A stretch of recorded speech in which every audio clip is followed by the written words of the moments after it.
Hello, ladies and gentlemen. Welcome back to the OffTheDome podcast. It is season 3, episode 15.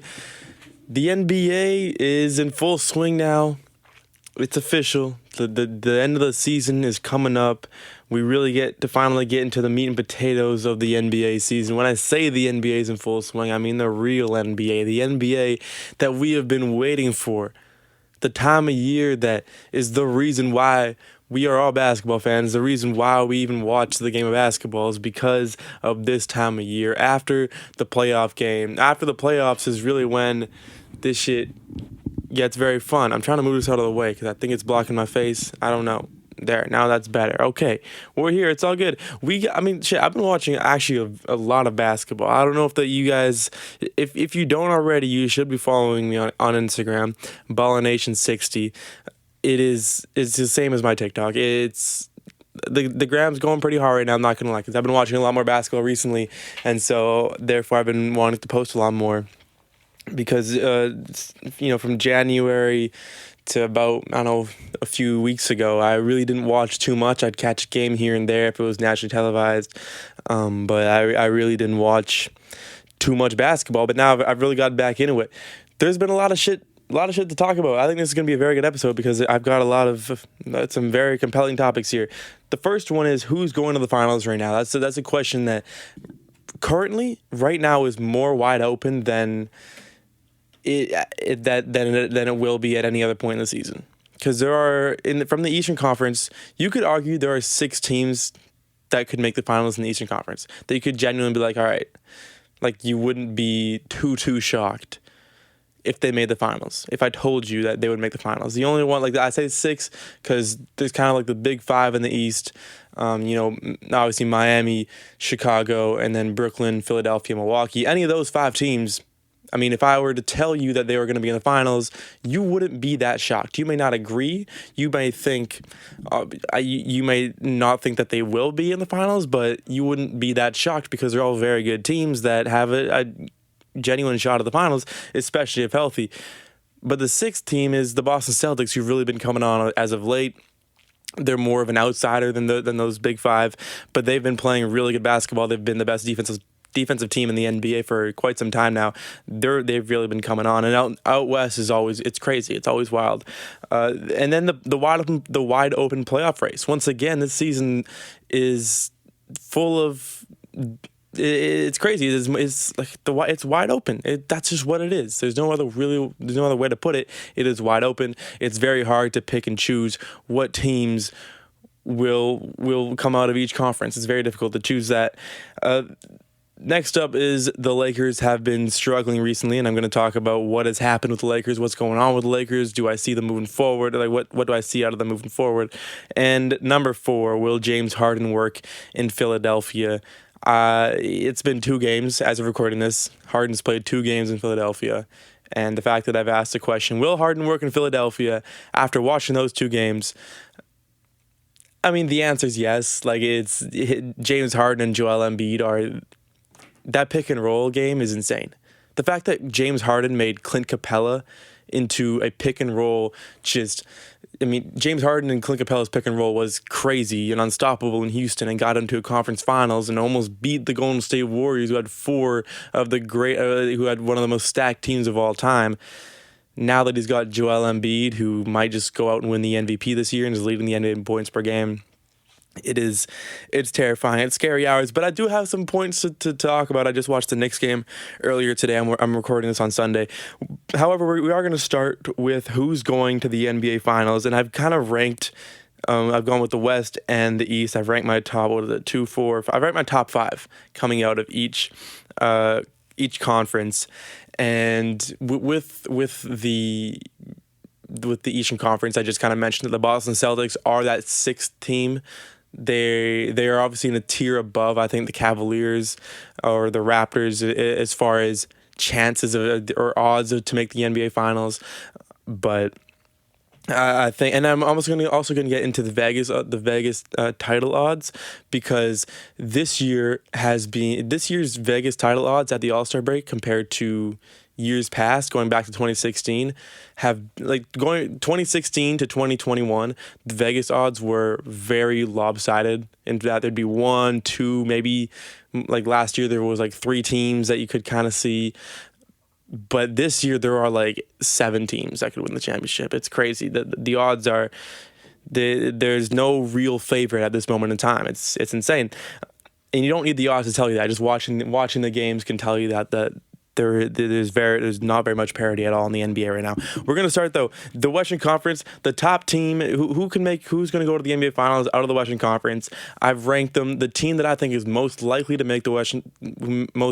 represent the Western Conference in the NBA Finals is the Phoenix Suns, and number 2 I've gone with the Golden State Warriors. It's really splitting hairs between those two. They're in the same tier. They're the 2 teams that are most likely to advance to the NBA Finals.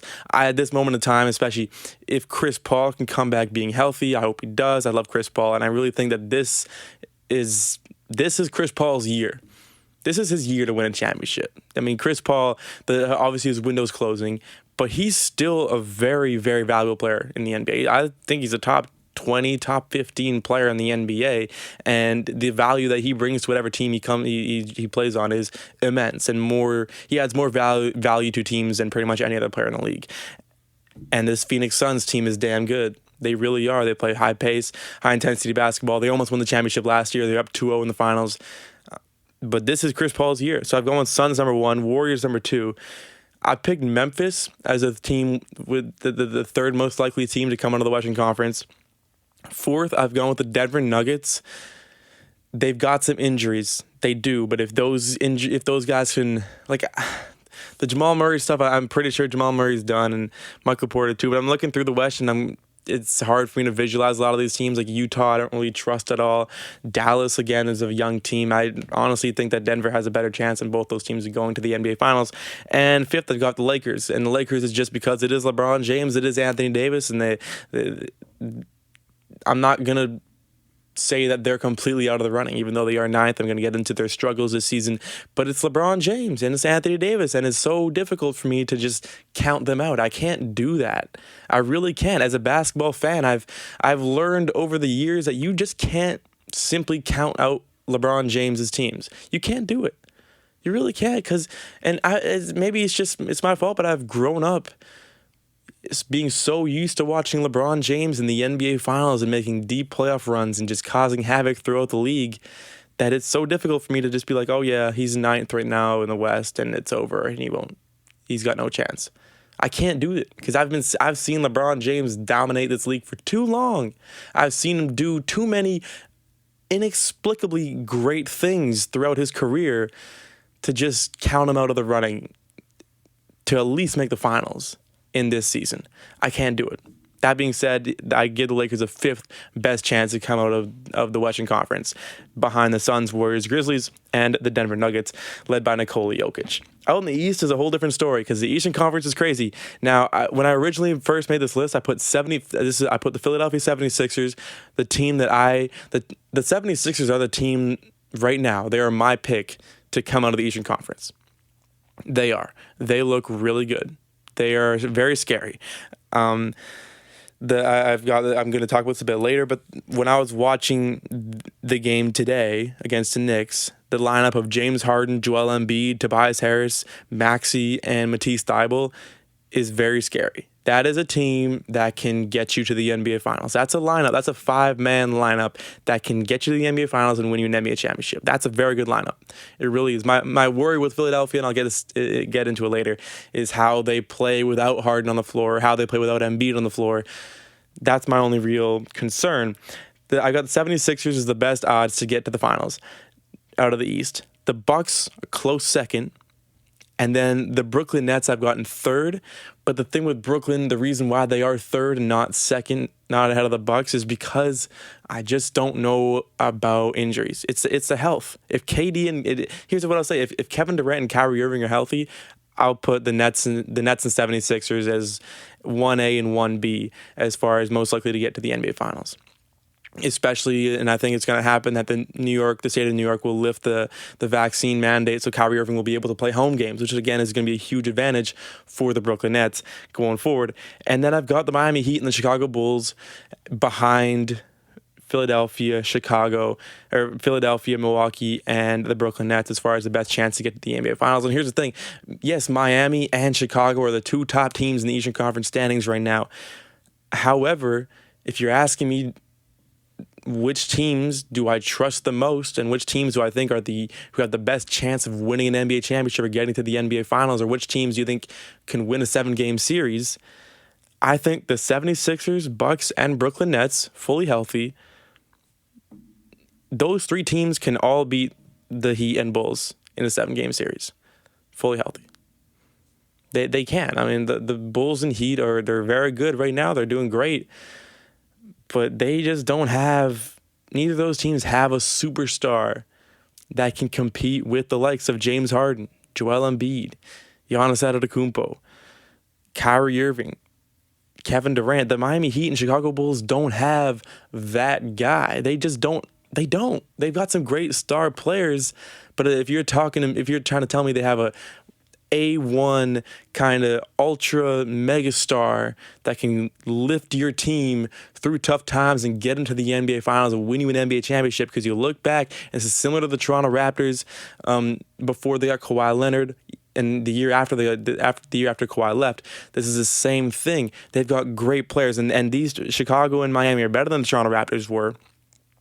But the thing is that if you're going to win an NBA championship in this league, you need that ultra mega star. You just do. And Chicago doesn't have one, and the Miami Heat don't have one. Jimmy Butler is not a megastar. Zach LaVine, DeMar DeRozan is not a megastar. Do not tell me that do not tell me that DeMar DeRozan all of a sudden has your trust to go out there and win you an NBA championship or get you to the NBA Finals because he's had a really impressive past couple weeks. I am fully aware DeMar DeRozan's last 2 or 3 weeks have been insane. He's one of the best. He's one of the MVP favorites right now. But we've seen DeMar DeRozan in the playoffs. It's not pretty. So I'm not all of a sudden going to be like, oh yeah, DeMar DeRozan's that guy. DeMar DeRozan, he's proven himself. He's clutch now. He can win playoff series. He can put a team on his back and get you through playoff series because we've seen him in the playoffs. Toronto Raptors fans, I don't have to tell you. I don't have to remind you. Nor do you want me to remind you what happens with DeMar DeRozan in the playoffs. As a Spurs fan, I've seen it happen. And listen, I think DeMar DeRozan is better now than he ever has been. But again, going back to this, the mega ultra superstar that is required to win an NBA championship is not located in the city of Miami or the city of Chicago. That's why I trust the Brooklyn Nets, who have Kevin Durant. You can even argue Kyrie Irving's that guy. Who had the Milwaukee Bucks, who have Giannis Antetokounmpo.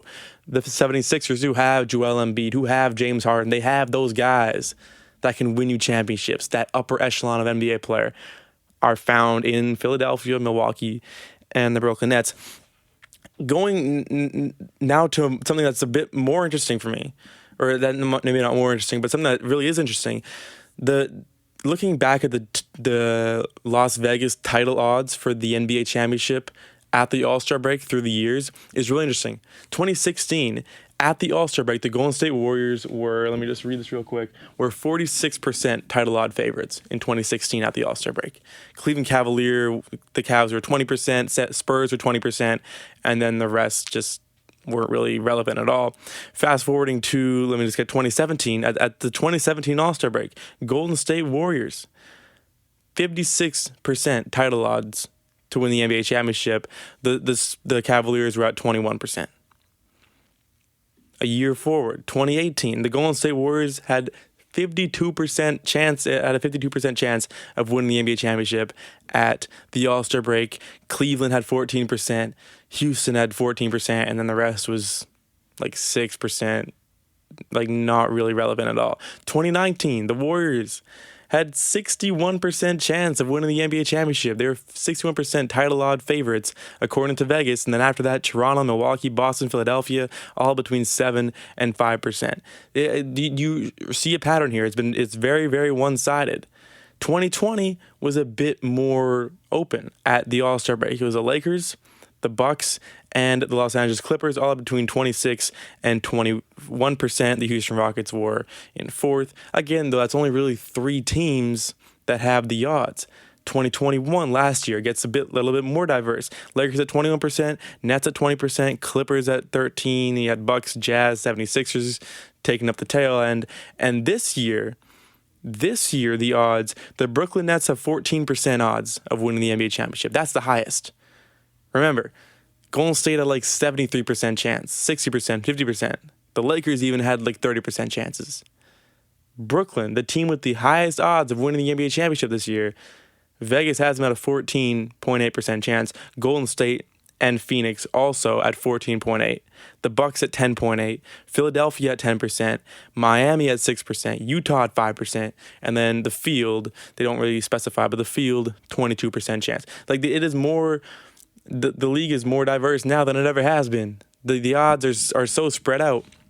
And that's why this playoff run is going to be so unpredictable. I'm going to embarrass myself with some of the picks that I'm going to make, because obviously I'm going to make my bracket. I'm going to see what it's looking like. It's literally like, it's going to be like, it's just splitting hairs. It's splitting hairs. You can have your opinion on what team you think will win in a 7-game series between the 76ers and the Milwaukee Bucks. You can have that opinion. But at the end of the day, whether the 76ers win or the Milwaukee Bucks win that series, you won't be that surprised. You could be the biggest 76er fan in the world and think the 76ers will win against the Milwaukee Bucks in a 7-game series. But if the Bucks were to win it, if you were to be wrong, if the Bucks were to win, you as a big 76er fan wouldn't be like, oh my God, I can't believe that happened. That was such a big upset. Because there's so, as a neutral, I'm a neutral between those two teams. I wouldn't really know who to cheer for. I just cheer for a 7-game series. That's all I can ask for. More basketball between those two great teams. As a neutral, I think it's like splitting hairs. I really do. And we haven't seen those two teams go up against each other since the James Harden trade. But I know that's just a playoff series I'd really want to see. So that's really who's going to the finals. The next thing, topic number 2, this kind of dovetails into this next topic here. The wide open playoff race. The playoff race, the NBA finals is 2 pretty similar topics. But the playoff race, I'll pull it up. In the Eastern Conference right now is the Eastern Conference it's finally good again. It finally is, the East has been such a, like, I don't want to say boring conference, but it's been kind of, it's sort of, I don't know, it's kind of like the other conference. For years and years, the Western Conference was the shit. The Western Conference had the best teams and the best stars. And they were dominant. The Western Conference's record against the East was dominant, and they had, the Western Conference was the more exciting conference. It was. It was a much better conference than the East for years and years. And now the East finally, and it not only has it caught up to the West, but I think it's past the West. I think the East is the beast now. It really is. The East is no longer least. Miami, Chicago, Philadelphia, Cleveland, Milwaukee, Boston, Toronto, Brooklyn, Atlanta's been coming on. This is a very, very fun conference to watch. And out in the West, though, I mean, and this is the thing, too. The East is so good, but the West is, like, just as exciting. It really is. Phoenix and Golden State have been great. Imagine those two teams going on a playoff series. That'd be insane. Memphis Grizzlies have Ja Morant, who is the biggest draw in the NBA right now. He is. Ja Morant is the most exciting player in the NBA. He is the guy. He is the motherfucker right now. He's the guy that people want to see. He's the guy that'll sell the most tickets right now. Ja Morant is the guy in the NBA right now. He's so electric, so exciting. Every game he does something crazy. Ja Morant is not the future of the league. He is the present. He's finally here. He's landed. The Utah Jazz for the last few years have always been a very good team. The Dallas Mavericks with Luka Doncic, and people kind of slandered the Dallas Mavericks. They said the Mavericks got fleeced in the Porzingis trade. Spencer Dinwiddie's a very good player. I think the fact that you get Spencer Dinwiddie, that's not getting fleeced. Porzingis did not work in Dallas. They didn't get very far. They didn't get far at all with Porzingis. They almost beat the Clippers last year, but that's because Luka Doncic literally carried his team. Doncic was insane last year in the playoffs and the year before that. Personally, I don't think the Mavericks got fleeced at all. I think Spencer Dinwiddie for those of you who don't remember, was a very good basketball player back in Brooklyn, and he got hurt last year. And went to Washington and did some good things in Washington, but eventually they kind of had a falling out because I think he had some disagreement with the coach or whatever, general manager, wasn't happy. And now in Dallas, what can they do with the Mavericks? The Denver Nuggets, the fact that Nikola Jokic has his team at 6 right now in the Western Conference, 6th in the West, without his second and third best player in Murray and Michael Porter Jr. is insane. And that's really what's keeping him in the MVP race. And then you have the Minnesota Timberwolves, who are finally kind of coming together. For years, we've said now Minnesota, they're a year away, they're a few years away. They've got some great young players. Just imagine if they still had Zach LaVine and Andrew Wiggins. They'd be a problem for sure right now. They are 7th, and I'd like to see Minnesota in a playoff series. I want to see Karl-Anthony Towns in the playoffs. The Clippers are in 8th right now, which without Kawhi, without Paul George, it's a bit scary, especially if Paul George and Kawhi do come back. And if Paul George and Kawhi Leonard do come back before the playoffs, they are my favorites to come out of the West. They really are in this landscape. If they come back to being Paul George and Kawhi Leonard, I think they'd be most people's favorites. They should be, at least, because it's Kawhi Leonard. We know he can do it. And the Clippers got Norman Powell and Covington. I don't know how. Portland, what the fuck are you doing with those trades? And then you got the Lakers there in 9th and Portland in 10th. I don't really have much to say. And it's weird. I think that with the Lakers struggling right now, because for me, as someone who's grown up in the LeBron James NBA, I'm always so used to having whatever team LeBron James is on is the favorites. And then everybody else is just fighting for second best. That's what it's been for years, like 10 years. That's what it's been. LeBron James is number one. His team is the best team, and they're the favorites to come out of the conference, and then everyone else is just fighting for second. But right now, with the Lakers struggling and LeBron James' team struggling, you gotta love how wide open the West is. You gotta love the kind of the changing of the, what's it called? Changing of the gear, the arm, changing of arms. I don't know. It's the next. LeBron James is on the out. I still give him 4 or 5 years of this league, but the next wave is coming in, and they're coming in hot right now. And yeah, again, in my notes I've just written, in the East, I could genuinely see 6 teams coming out of the East. There are 6 teams that have a shot of winning the Eastern Conference. There really are. And those 6 teams are Miami, Chicago, Philadelphia, Milwaukee, Brooklyn, and I'm going to throw the Boston Celtics in there because they have been very hot recently after having a terrible start to the year. The Celtics were some ass. Terrible before the year started, or before the new year. And really recently they've started to pick it up. Speaking of the Lakers, speaking of LeBron James's team, I got to get into this. As someone who's very open about not liking the Lakers, it's kind of nice to see them struggling. I obviously don't want to see the Lakers in the playoffs because I like seeing new teams in the playoffs, and I don't like the Lakers. As a Spurs fan, it's ingrained in my mind. I don't like them. Okay, I'm sorry. Not really, but the Lakers are struggling, and I want to break down what's happening with them. There was so much shit that happened over All-Star Weekend, All-Star Media Day, and I think a lot of it was blown out of proportion because it was said by LeBron and because it is the Los Angeles Lakers. But I think it's kind of like so many of the shit LeBron James is saying, I don't think is that big of a deal. Everyone's saying, oh yeah, LeBron is done, LeBron's out, he's going to Cleveland, it's official. Like, no, pump the brakes, okay? Lakers still have they still have Anthony Davis, they still have LeBron James, they still have a somewhat good, they don't even have a good roster around those guys though. That's the thing. The Lakers seemed so stacked before the year started, and last year they seemed so stacked. And I still, to this day, when it happened too, I did not understand why they got Russell Westbrook. I couldn't wrap my head around it. It's so easy to say now, that's the thing too, it's so easy in hindsight, you always have 20/20 vision in hindsight. In hindsight, it's very easy to say, why did the Lakers get Russell Westbrook? It is, and I completely understand that. However, when that happened, myself and I think a lot of other NBA fans out there, probably a lot of other Laker fans out there, were thinking the same thing.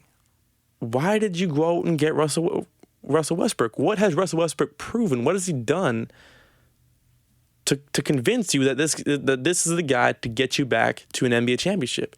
That this is the guy to point guard your team through the playoffs, to out-point guard other point guards in your conference, to out-point guard Russell Westbrook, or for Russell Westbrook to out-point guard Chris Paul, Steph Curry. Those are the guys you're going to have to go up against. Those are the 1v1 battles you're going to have to win. Ja Morant, Luka Doncic. Donovan Mitchell in Utah. Seriously, is Russell Westbrook that guy to out point guard and win a point guard battle against those guys? No, he will not do it.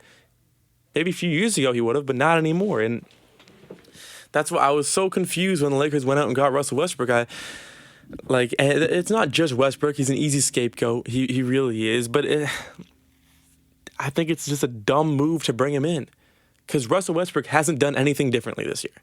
This is the same Russell Westbrook. The only thing that hasn't really happened yet that normally happens in Russell Westbrook seasons is that Westbrook normally just for a month or two just pops off and averages like 35, 15, and 20. Like he just randomly does that. Normally around this time, and then playoffs he cools down. But up until now, he's done nothing different. I don't know what you're expecting to get out of Russell Westbrook. But he's showing you time and time again who he is. He'll get you nice numbers. He's averaging like 19. He's almost averaging a triple-double, as he does, as per usual.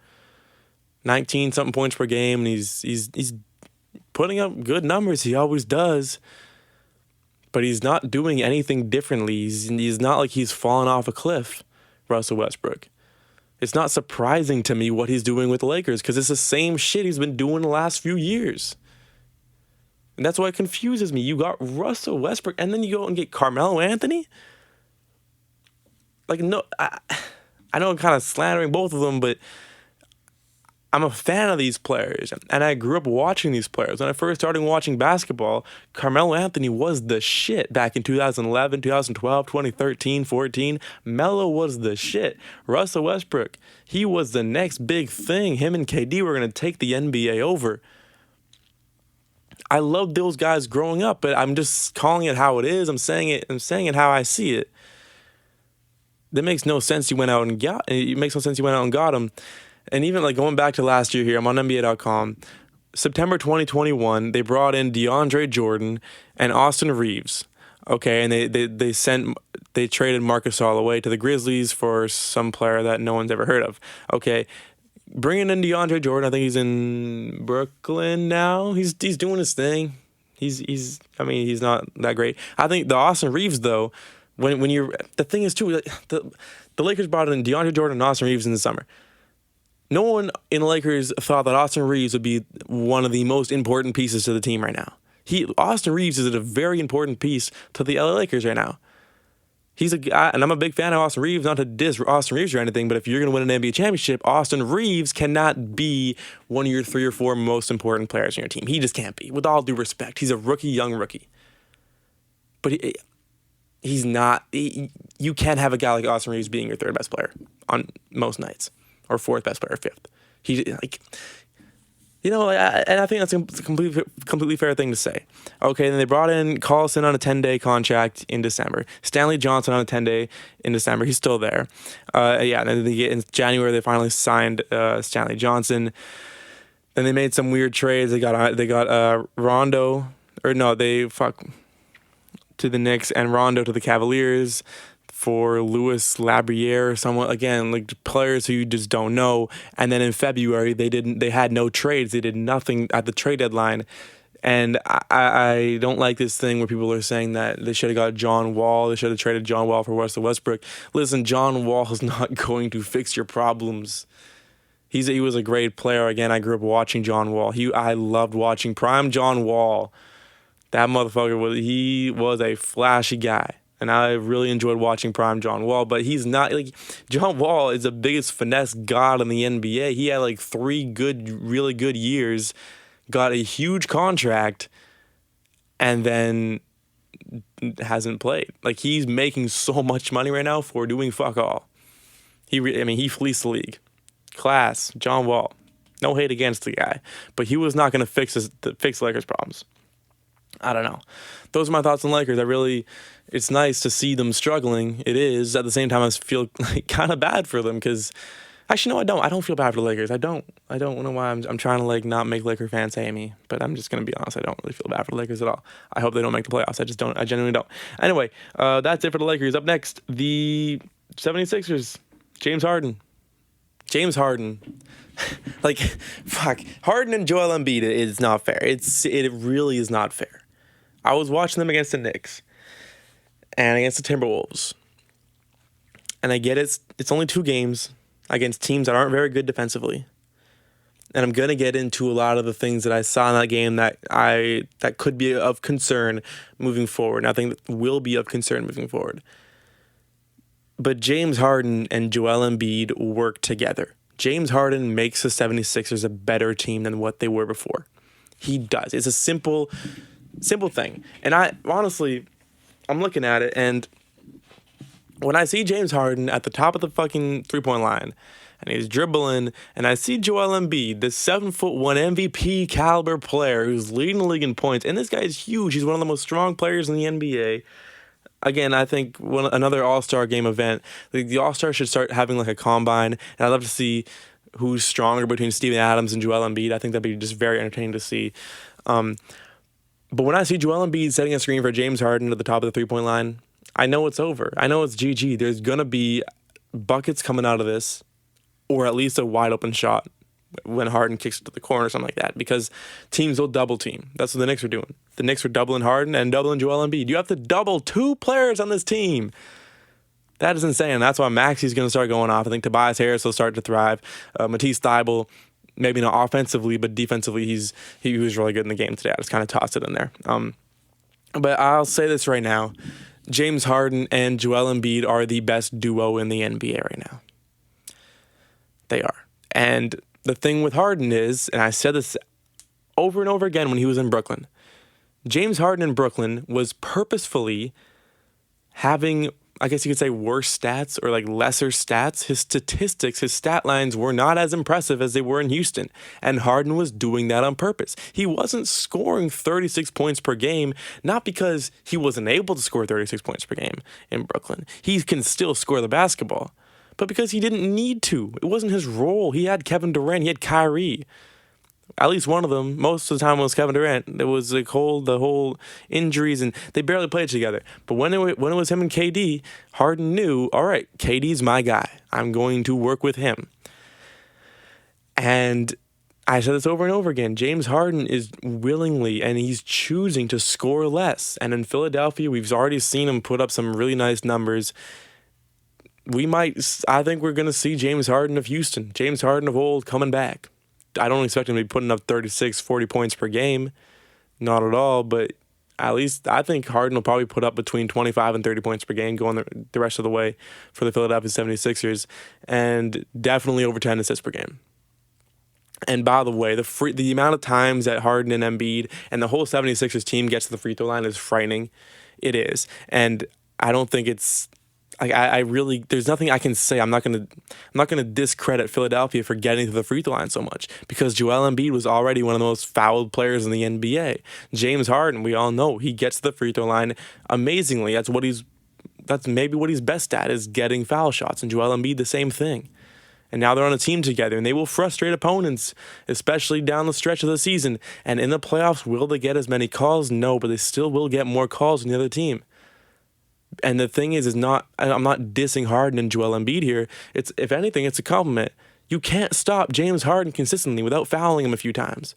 You cannot stop Joel Embiid consistently, the most dominant big man in the NBA, in my opinion, right now, without fouling him a few times. It's gonna happen. The Knicks had Robinson and Sims fouled out at the start of the fourth quarter. The 2 centers were fouled out at the start of the fourth quarter. And it was a close game. I was watching it today. The Knicks, they held in there. They made some comebacks, and that's what I kind of want to talk about. The Knicks made the comebacks when it was just Harden on the court or just Joel Embiid on the court, because the 76ers are not very good. I was watching them. They don't look too good when it's just Harden on the court or it's just Joel Embiid on the court. They don't. They don't look great. But when they're both on the court, it makes up for it.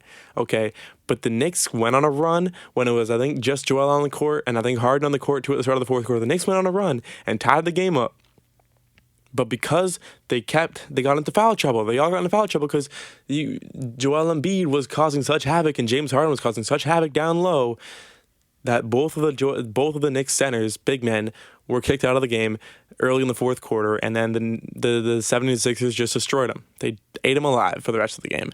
And that's what's going to happen a lot. Personally, a few of my takeaways, some of my notes here. The pick and roll, I just mentioned that, deadly. Philadelphia now is my favorite to come out of the Eastern Conference. I said this earlier.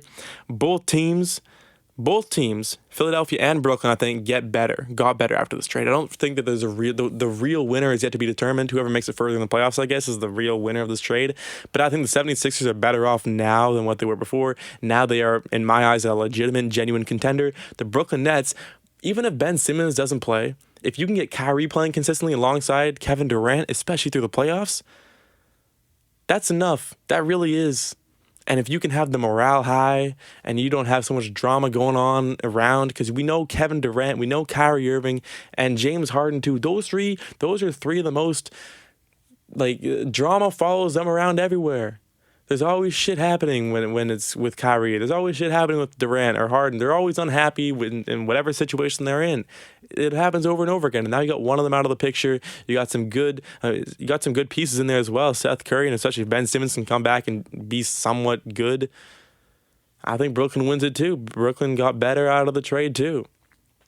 And James Harden in Philadelphia, I like a lot more than James Harden in Houston. And remember, James Harden, Philadelphia was a destination that Harden wanted to go to before he went to Brooklyn because Daryl Morey's there, who was Harden's general manager back in Houston when the Rockets were really when they were so close to winning an NBA championship, especially in 2018.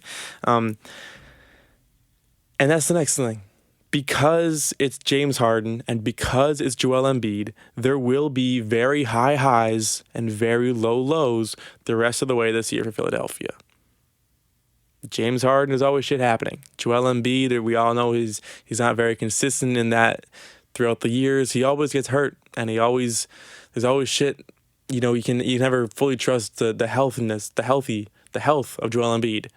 Because it's Harden and because Joel Embiid, there will be some low moments the rest of the way. There will be some times where the media and fans alike will say, look, this team won't be able to get it done. On the same token, the very next week, we could see James Harden and Joel Embiid combine for 68 points and blow out the Phoenix Suns by 30. That is the kind of team that we're dealing with here.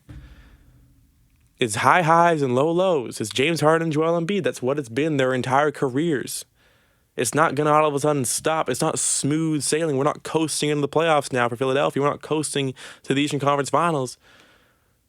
There will be a lot of shit said about these two guys, about this team.